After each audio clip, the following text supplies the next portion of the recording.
여러분 안녕하십니까. 트래블데일리 10월 28일자 월요일 뉴스를 시작하겠습니다. 오래간만입니다. 지난주에는 출장 관계로 동영상 뉴스를 잠시 쉬었습니다. 자, 한 주가 시작되고 있죠. 예, 월요일입니다. 첫 소식입니다. 동계 시즌 항공 운항 스케줄이 국토교통부 인가 후 발표가 됐네요. 이제 지역별로 그리고 각 그 항공 종류별로 한번 살펴보겠습니다. 동계 시즌 동안 국제선과 국내선 정기편 운항 일정은 국제선은 96개 항공사가 총 378개 노선에 왕복주 4,980회 운항할 계획이고요. 전년 동기 대비해서 운항 횟수는 주당 135회 정도 증가를 했습니다. 국가별로는요, 중국이 전체 운항 횟수의 약 25% 가장 많이 차지했고요. 일본이 주당 939회로 18% 정도, 그리고 베트남이 11.4%, 그리고 다음으로 미국이 10.7% 등 순서로 나타났습니다.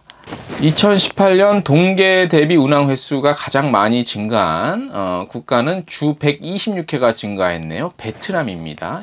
그리고 중국, 그리고 필리핀 순으로 증가폭이 순서가 이렇고요. 일본의 수출 규제 조치 이후에 방일 관광객 감소에 따라 일본 노선은 작년 동계 시즌 대비해서 약 24%, 한 주당 301회가 감소한 것으로 굉장히 많은 수가 감소를 했습니다.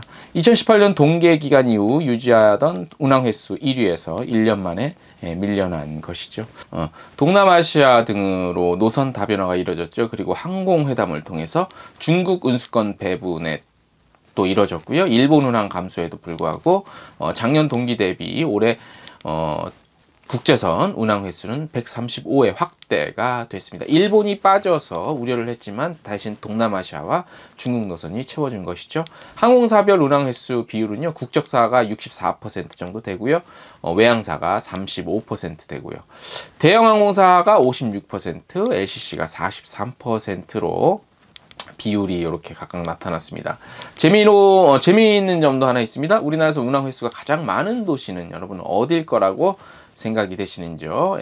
중국 본토 중 어디가 하는 군데가 될 것으로 보통 알고 계시는데 홍콩이네요. 주 281회 운항을 하고 있는 것으로 나타났습니다.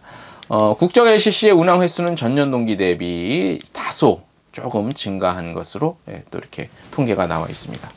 자, 스페인 얘기 한번 해보겠습니다. 저번 주에 스페인 그 국왕이 한국에 방문을 해서 문재인 대통령도 만나고요.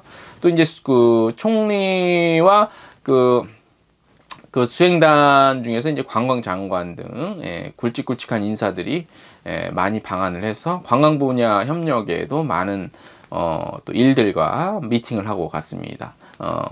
필리페 6세 국왕이 국빈 방문을 했죠. 그래서 스페인 관광 담당 관광산업부 관광 담당 장관입니다. 그리고 차관이 같이 동행을 했습니다. 이번 장차관의 방한은 국빈 방문 같이 동행한 것으로 양해각서 체결, 협력 강화 등 위해서 활동 내용 중에 이런 것들이 추진이 됐다고 합니다.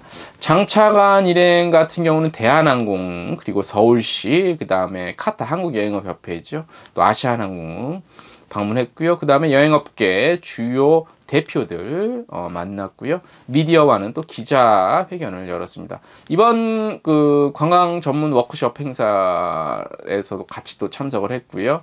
뭐 여러 가지 다양한 만찬 행사를 비롯해서 관광 분야 협력 강화를 위해서 많은 행보를 보이고 갔습니다. 이사벨 올리베르 관광 담당 장관은 스페인은 2020년에서 2030년까지 장기 성장 전략으로 지속 가능한 관광을 가장 중요하게 생각한다고 밝혔고요. 협력적인 거버넌스 체계를 통해 각 도시 간 유기적 협력을 이끌어내고 있다고 스페인 관광의 전략을 밝혔습니다. 다양한 또 행사가 내년에도 많이 준비가 되어 있고요. 이은진 스페인 강청 한국사무소 대표죠. 지난 8월까지, 올해입니다. 1월에서 8월까지 스페인 방문 한국 관광객 수가 무려 37% 증가했다고 합니다. 그래서 올 연말에는 사상 최대치를 기록할 수 있을 것이라고 내다봤습니다. 한국은 뭐 또 2020년 내년 1월에 그 스페인 에서 열리는 국제관광 박람회에 또 주빈국으로 초대를 받기도 했죠. 그래서 최근에 한국과 스페인의 관광 분야의 협력은 굉장히 활발하고 역사상 가장 크게 벌어지고 있는 것 같습니다. 그래서 양국의 관광 우리나라는 이제 우리나라 입장에서 아웃바운드는 스페인을 많이 찾고 있는데, 또 스페인의 인바운드도 많이 유치하기 위해서 더 많은 양국 관련 정부 행정 당국의 노력이 더 필요해 보입니다. 네, 다음 소식 전해드리겠습니다. 아르헨티나도 한국을 찾았습니다. 한국의 아웃바운드 시장이 커지면서 이제는 예전에는 볼 수 없었던 다양한 장거리 데스티네이션에서도 한국 시장에 대한 관심이 높아지고 있죠. 그리고 장거리 상품 같은 경우는요, 모노 상품이냐 멀티 상품이냐 다양한 형태로 좀 이렇게 이루어지고 있는데, 최근에는 이렇게 그냥 예전처럼 둘러보는 그런 멀티 상품이 아니라 특정 지역에서 구석구석 돌아보는 모노 상품이 또 장거리 지역에서는 추세로 보이고 있죠. 그래서 아르헨티나는 이제 어떤 상품, 모노 상품이 될 것이냐, 멀티 상품이 좀 붐을 탈 것이냐는 두고는 봐야겠지만, 현재 추세로 봐서는 모노 상품이 좀 더 관심을 받지 않겠냐라는 생각을 했습니다.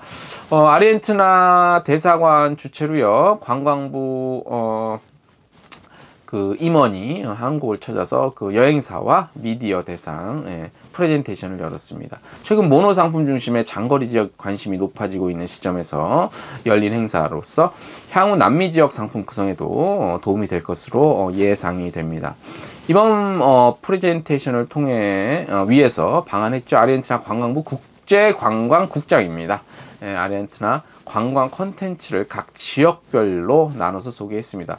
총 6개 대표적인 지역으로 나눠볼 수가 있습니다. 수도인 부에노스아이레스, 콜도바, 리토랄, 노르테, 큐요, 파라고니아 등, 제 발음이 정확한지는 모르겠습니다만, 워낙 한국 시장에 생소한 지역이기 때문에요.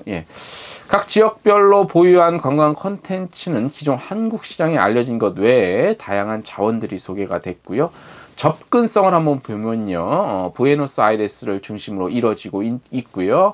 북미 지역, 한국발에서는 북미 지역 경유 또는 멕시코 경유편을 이용한 상품이 주를 이루고 있습니다. 장거리 지역이라는 점과 아르헨티나 국내에서의 이동 현실성을 좀 감안을 하면 여러 지역을 한꺼번에 돌아보는 상품보다는 특정 몇 개 지역 집중적으로 보는 모노 상품이 주를 이룰 것으로 보이고요.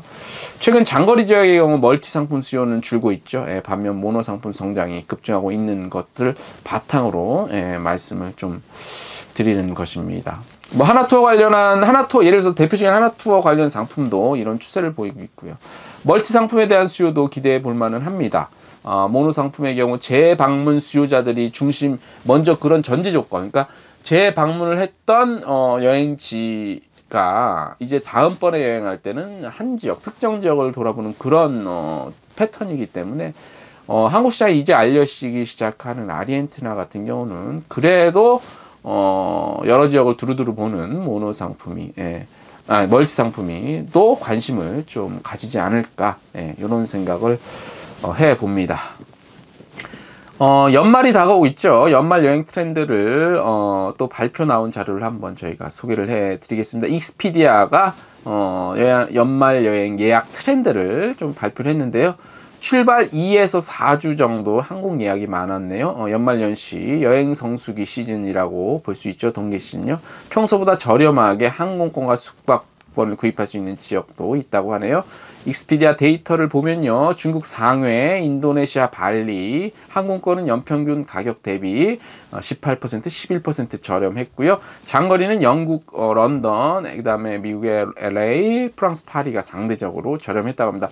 아무래도 추운 지역이니까 좀 저렴하지 않았나 싶고요. 숙박은 독일 뮌헨 평균가 대비 한 30%가량 저렴했고요. 이탈리아 밀라노 소재도, 예, 미국 LA도 그렇고요. 스위스 인터라겐, 캐나다 밴쿠버, 스페인 세비야도 등도 숙박 상품이 평소보다 저렴하다고 익스피디아는 밝혔습니다. 그리고 남들 다 가는 곳 말고요. 새로운 곳도 많이 찾는다고 합니다. 아무래도 연말이니까, 그리고 많이 가본 분들은, 예, 그런 추세로 변하고 있는 것 같고요. 예년보다 주목받는 곳이 있다고 하네요. 뭐 다낭이 그동안 많이 주목을 받았는데 라뜨랑의 상승세가 돋보인다고 합니다. 그리고 말레이시아의 코타키나발루와 중국 상해는 올해 처음으로 연말 여행지 20위권 안에 들었다고 하네요. 그 다음에 가까운 러시아 블라디보스톡은 겨울 분위기 만끽할 수 있다고 하는데 추위에도 인기라고 합니다. 근데 좀 더 추운데, 예, 더 지속될지 모르겠습니다. 스페인, 대만 같은 인기 관광국에서는 새로운 도시를 찾는 경향도 돋보인다고 하네요.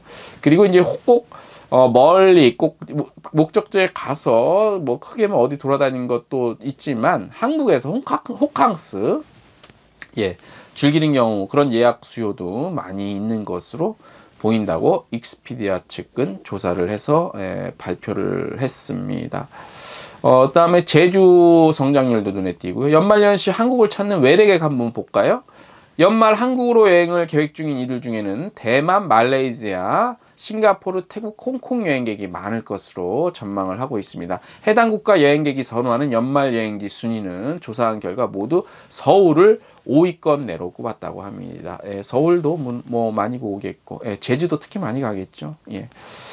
자, 에어서울이 10월 27일부로 국내선 취항을 시작을 했습니다. 김포, 제주 취항하며 국내선 사업에 본격 진출을 했습니다. 27일 뭐 관련자들 참석해서 첫 취항 기념 행사를 가졌습니다. 에어서울은 이번 김포, 제주 국내선 취항을 통해서 매출이 연간 220억 이상 증가 를 할 것으로, 예, 이렇게 내다보고 자체적으로 내다보고 있습니다.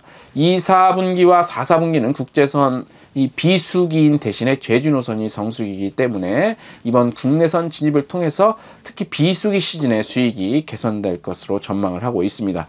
국내선 운항을 시작으로 브랜드 인지도가 높아지고 수익성은 더욱 강화될 것이라고 밝혔고요. 여행객들이 제주 여행을 부담 없이 할 수 있도록 다양한 프로모션 같은 것들 많이 펼치겠다고 에어 서울 측이 밝혔습니다. 트래블데일리 오래간만에 동영상 뉴스 보내드렸습니다. 그동안 뭐 각종 행사들도 있었고요. 많이 있었는데 제가 출장 관계로 내보내지 못했고요. 이번 주에도 바쁜 한 주가 시작이 되고 있습니다. 예, 다양한 소식, 더욱 좋은 소식 충실하게 보내드리도록 하겠습니다. 오늘 소식 이상으로 마치겠습니다.